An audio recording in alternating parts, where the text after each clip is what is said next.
Assalamualaikum warahmatullahi wabarakatuh. Halo semuanya, perkenalkan aku Aska Asila Hermansyah dari program studi pendidikan bahasa Arab semester 4. Di sini saya akan sedikit membahas tentang materi yang sangat penting, yaitu tentang isim ma'rifat dan isim nakirah untuk memenuhi tugas UAS mata kuliah Qawaid Imla wa Khat Arabi. Jadi, menurut saya materi ini sangat penting untuk kita pahami, karena isim ma'rifat dan nakirah adalah bagian besar dalam tata bahasa Arab yang sering kita jumpai dalam Al-Quran, dalam hadis, atau teks-teks bahasa Arab lainnya.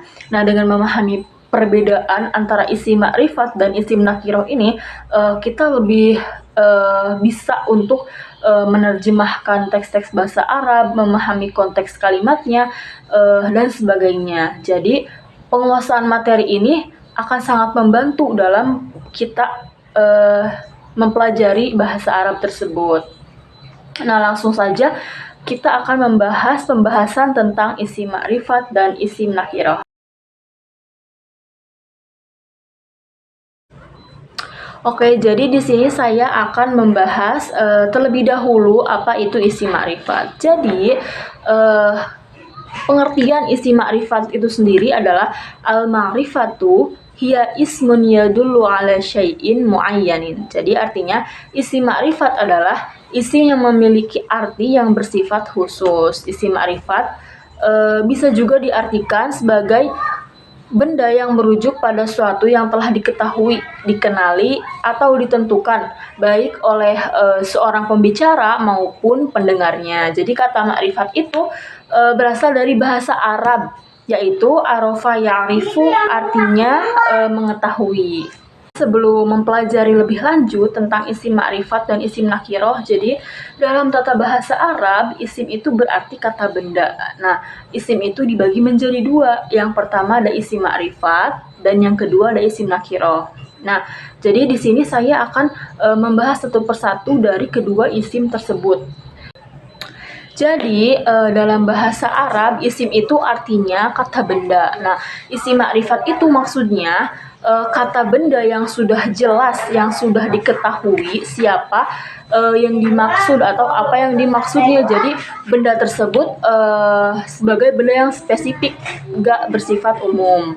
Oke, jadi setelah kita mengetahui tadi pengertian dari isim ma'rifat, kita lanjut ke ciri-ciri dari isim ma'rifat tersebut. Nah, ciri-ciri dari isim ma'rifat itu kurang lebihnya ada tiga ciri dari isim ma'rifat. Nah, yang pertama diawali dengan alif lam. Jadi, ciri yang pertama itu gampang dikenali sekali. Jadi, kalau misalkan ada isim atau kata benda yang ada alif lamnya, artinya sudah jelas bahwa dia adalah sesuatu yang khusus, sesuatu yang telah diketahui apanya dan siapanya.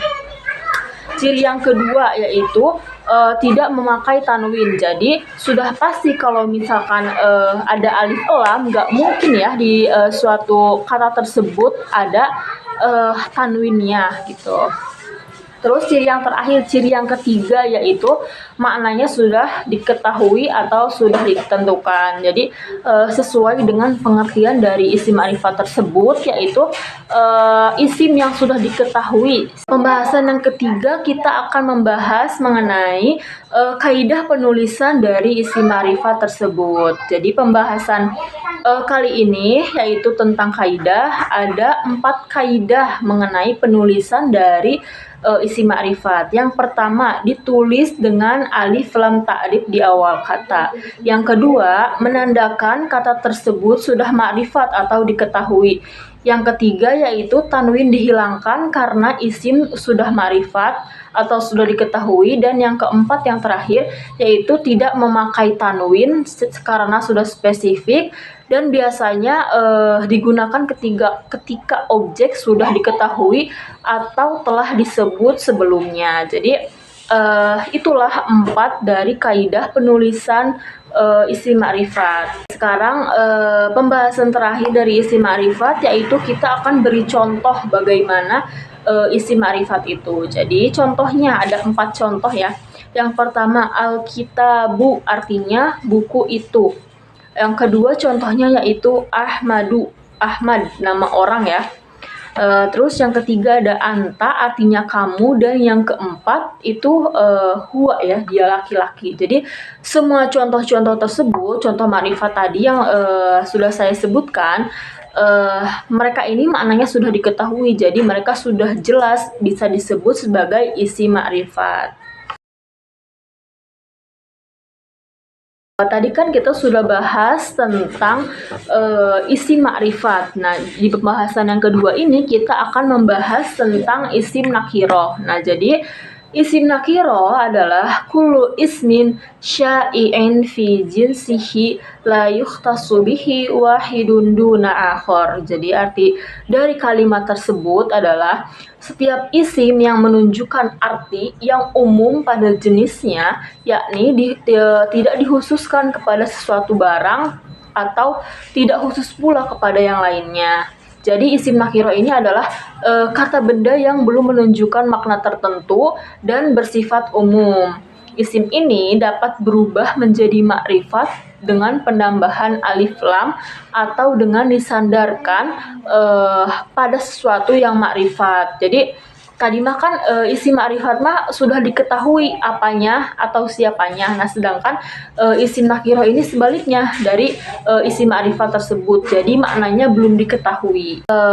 Di sini saya akan menyebutkan ciri-ciri dari isim nakiro. Yang pertama, sebelum ke yang pertama, jadi isim nakiro ini memiliki ciri-ciri khas yang membedakan antara isim nakiro dengan isim makrifat. Nah, adapun ciri-ciri tersebut adalah yang pertama, maknanya umum, tidak menunjuk pada sesuatu yang sudah dikenal. Jadi maknanya belum diketahui. Beda dengan isim makrifat. Yang kedua yaitu tidak memakai alif lam di awal kata. Yang ketiga, dapat diartikan sebagai sebuah atau seorang dalam bahasa Indonesia. Yang keempat, bertanwin. Salah satu ciri utama dari isim nakiroh adalah adanya tanwin di akhir kata. Jadi, kalau isim ma'rifat mah kan tadi dia cirinya diawali ada alif lam. Nah, sedangkan di ciri isim nakiro ini tidak memakai alif lam. Terus di ciri isim ma'rifat tadi kan disebutkan tidak memakai tanwin. Nah, sebaliknya di isim nakiro dia ini justru memakai tanwin.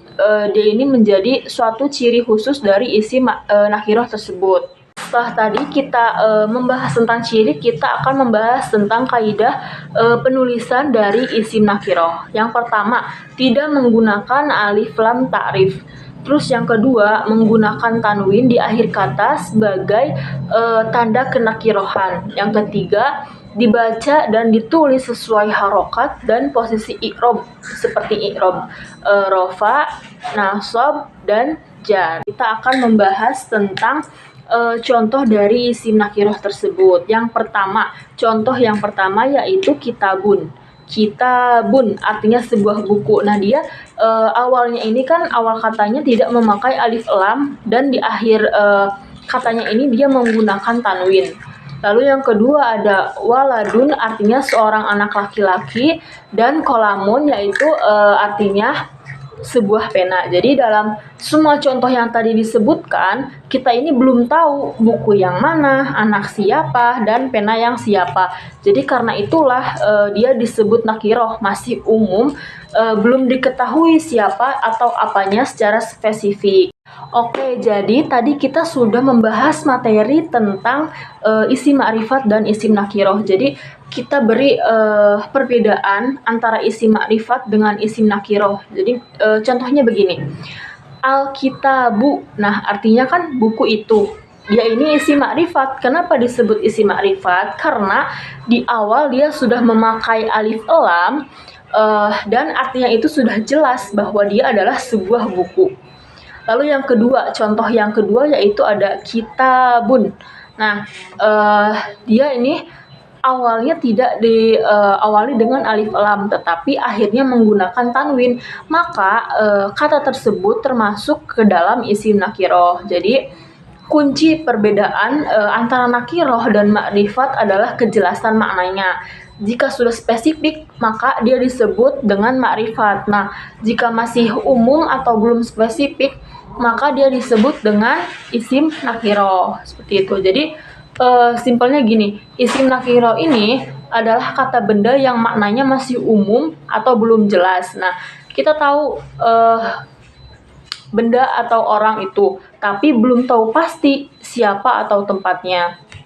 Sedangkan isim ma'rifat itu sebaliknya, dia adalah kata benda yang sudah jelas atau spesifik. Jadi orang atau benda yang dimaksud itu sudah kita kenali, sudah pernah disebut atau memang sudah diketahui secara pasti. Nah, perbedaan utamanya cuma satu antara nakiro dengan ma'rifat, yaitu nakiro itu belum jelas apa maknanya, siapa orangnya. Nah, sedangkan ma'rifat itu sudah jelas ya.